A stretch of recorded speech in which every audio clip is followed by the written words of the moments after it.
Problema niya, ignition. Start.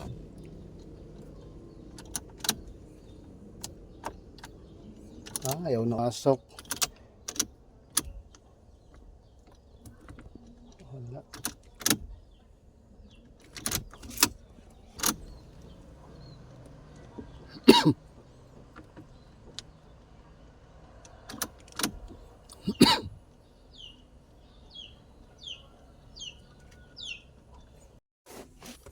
Itong Ford EcoSport ignition switch, mahigpit to, mahigpit. Ngayon tinanggal ko yung mismong contact, yan, tinanggal ko. Titignan ko yung mga kung may stack up, kasi pag nakatanggal ito, hindi to pumupunta sa may number 3, yung sa may mismong starting na. Ayan. Yan. Pag ignition, sa ignition switch, pag ipihit ko ng 1, ayan. Yan. Di magtuloy. Ngayon, pag pinihit ko siya ng number 2, ayan, magtuloy siya. Tapos ang problema nito, pag starting na sa ignition, matigas ipihit na ganito, matigas. Pero pag nakalagay yung ignition switch, yung sensor, ito, hindi na mapihit dito sa may mismong starting. Kaya ito yung titignan ko kung bakit ayaw mapihit sa mismong ignition switch, yung starting, masyadong matigas.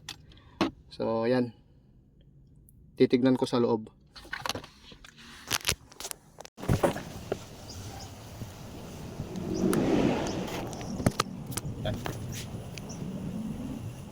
Yun. Puro yung bulitas. So, dito na yung bulitas sa may spring. Dito siya umipit. Diba? Dito siya umipit sa may... Pag pumunta na siya rito sa may ilalim yan, dito, ito na umipit. Masyado nang malalim. Yan, no? Masyado nang malalim yung pihitan. Ang malamang ito yung pihitan niya. May bulitas. Iikot doon. Pagdating dito, mahigpit na. So, ito yung i-resolve ko. Ngayon, ito yung i-resolve ko.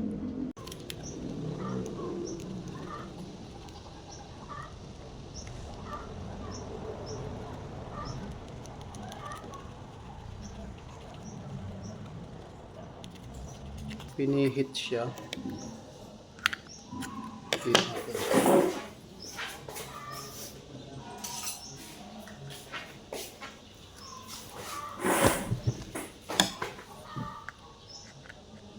Yan. Yan, subukan ko doon sa mismong ignition.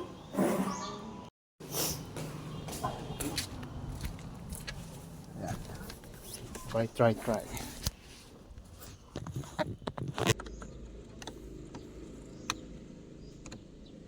Stick. Urok pa siya. Oh.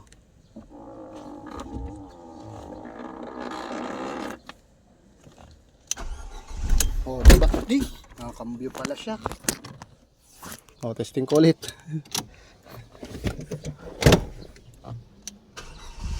Oh. One click. Oh.